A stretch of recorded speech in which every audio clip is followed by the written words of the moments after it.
Ano po yung reaction natin dun sa ulat na mismo ngang Marcos administration po ang nagbigay ng mga ebidensya sa ICC regarding po dun sa crimes against humanity kay FPRRD? Mismong administrasyon?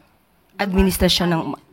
The Marcos, yun po ang bangkit dun sa parang the two families are being at war na sinasabi ng ICC officer.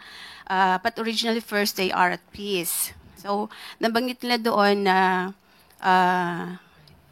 ang Marcos ang nagbigay ng mga evidence at willing na raw pong makipag-cooperate or prepared to cooperate ang Pangulong Marcos. Mas gugustuhin po natin kung mas kompleto po ang detalye ng inyo pong tinatanong.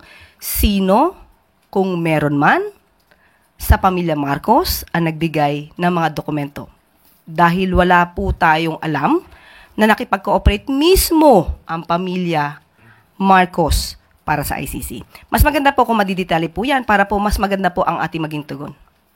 Regarding dun sa ano po ni Ivan, kahit po ba ang mga Pilipino ay gustong pauwiin si dating Pangulong Rodrigo Duterte, ang gobyerno po ba natin, kahit man lang sa humanitarian aspect ng ating gobyerno, hindi po tatanggapin ng Marcos administration yung binabanggit na interim release sakali po?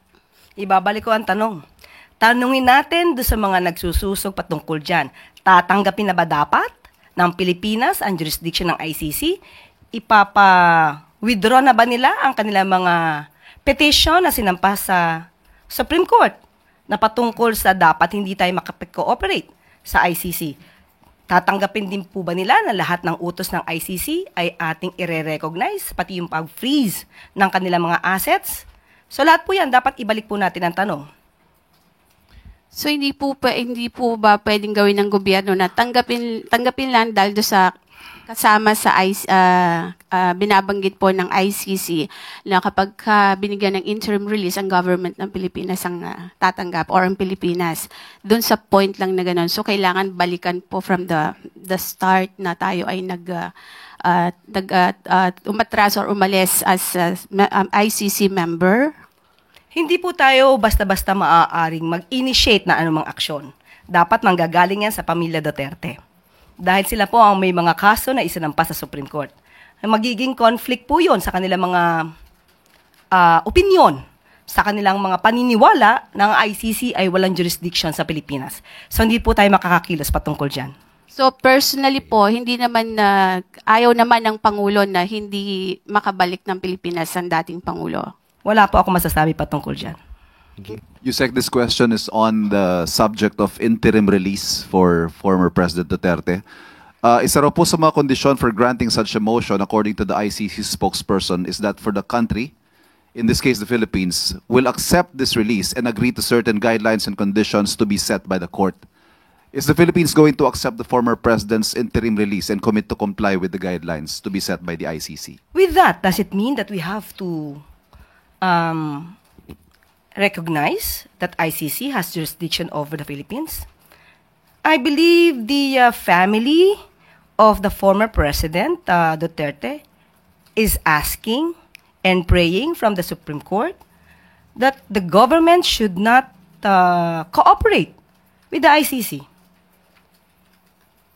So it means that if we will not cooperate with the ICC, even that prayer or even that manifestation of the ICC, we will not take cognizance of that. Mahirap po kasi na sasabihin natin, although that's hypothetical, sasabihin natin na makikipag-cooperate tayo sa ICC pagdating po sa interim release, dahil lahat po ng issue dyan mabubuksan. Mabubuksan din po kung magkakaroon ng freeze order sa kanyang mga assets. Gugustuhin po ba din ng pamilya Duterte na makipag-cooperate tayo sa ICC para lahat ng kanilang assets, nakatago man o hindi nakatago, ay makikipagtulungan tayo sa ICC para mahagilap lahat ng kanilang assets? Which means it's a sword that cuts both ways, if I understand what you're saying. So, it's a no-go. Ibig sabihin po, ang interim release as far as the Philippine government is concerned. Though it's hypothetical, but as we speak now, we do not recognize the jurisdiction of the ICC over the Philippines. So, that's it. Thank you. Follow up. Okay po. Next question, Maricar Sargan, Brigada FM. Good morning po, Yusek. Ibang topic naman po.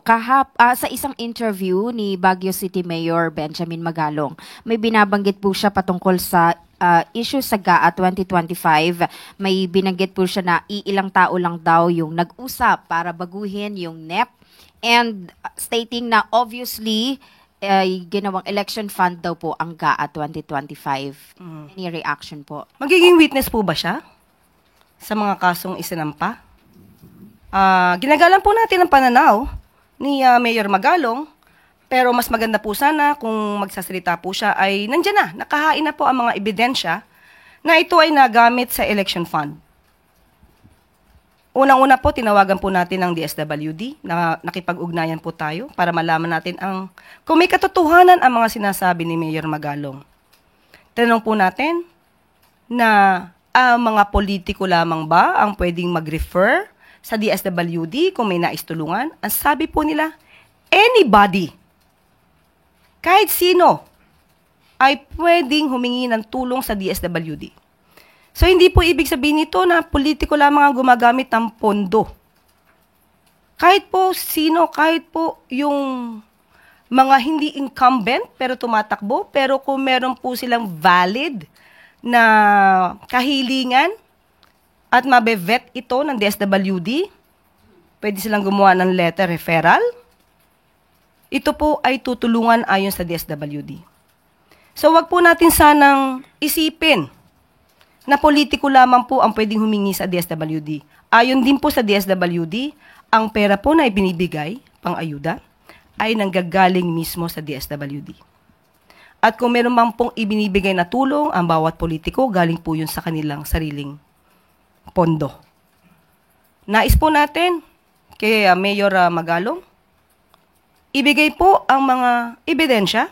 Bigyan niya na rin po kami dito sa PCO para malaman natin kung may katotohanan ba ang bintang na ito. Mahirap po kasi na ang bintang po ay pangkalahatan, pero hindi naman po na ibibigay ang pinakadetalye. Kasi makakasira po ito sa imahe ng gobyerno, sa pamahalaan. Makasisira din po ito sa lahat ng mga politiko na ang karamihan naman po ay inosente. So kung meron pong ebidensya, ito naman po ay may kaso na patungkol po sa GAA at sa enrolled bill. Magbigay na lang po siya ng ebidensya doon para kung meron pong issue ay mas maliwanag. Pero kung maibibigay niya po sa amin, sa PCO, kahit po sa akin, mas maganda po kung mababasa ko lahat ng mga ebidensya niya. At ito po ay ating paiimbestigahan. And follow up lang po, binabanggit niya rin na parang nagkaroon na daw po siya ng death threats because doon sa mga binabanggit niyang may corruption.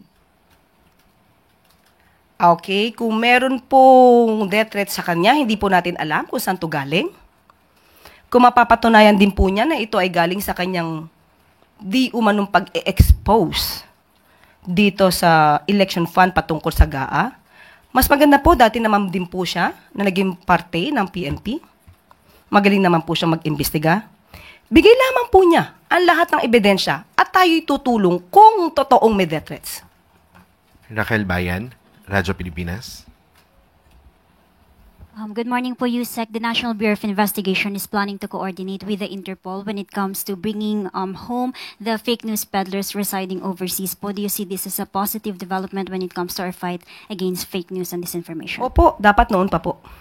Dumadami na po ang mga fake news vloggers at dapat noon pa po nasimulan to. Kaya maraming salamat sa NBI. And on another topic, Yusek, yung victory po ni Alex Ayala sa quarterfinals ng Miami Open sa tennis po. Gumagawa po kasi siya ngayon ng kasaysayan sa international stage. How important is this for the Philippines? Isa po ito sa napakalaki pong tagumpay ng isang Pilipino. Ang Malacanang po, ang palasyo po, ang Pangulo po ay ipinagmamalaki ang katulad po ng ating mga Pilipino na nagbibigay po ng karangalan sa Pilipinas. So, congratulations sa ating kababayan at hindi pa po dito nagtatapos ang ating pasasalamat sa mga kababayan natin na nagbibigay ng karangalan sa Pilipinas. Thank you po. Ace Romero, Philippine Star. Yusek, I will just ask for additional details dun sa magiging meeting ni President Marcos with Secretary Hegseth tomorrow. Hindi po ako makakapagbigay sa ngayon.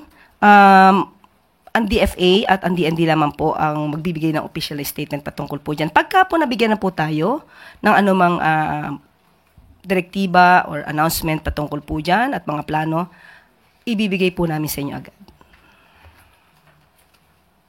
Follow up. Gilbert Perdes, DWIZ. Ibang topic naman po, Yusek. Yung bukas kasi magsisimula na po yung appointment ban or election ban. May mga inaasahan po ba tayong lalabas na mga appointments until today po?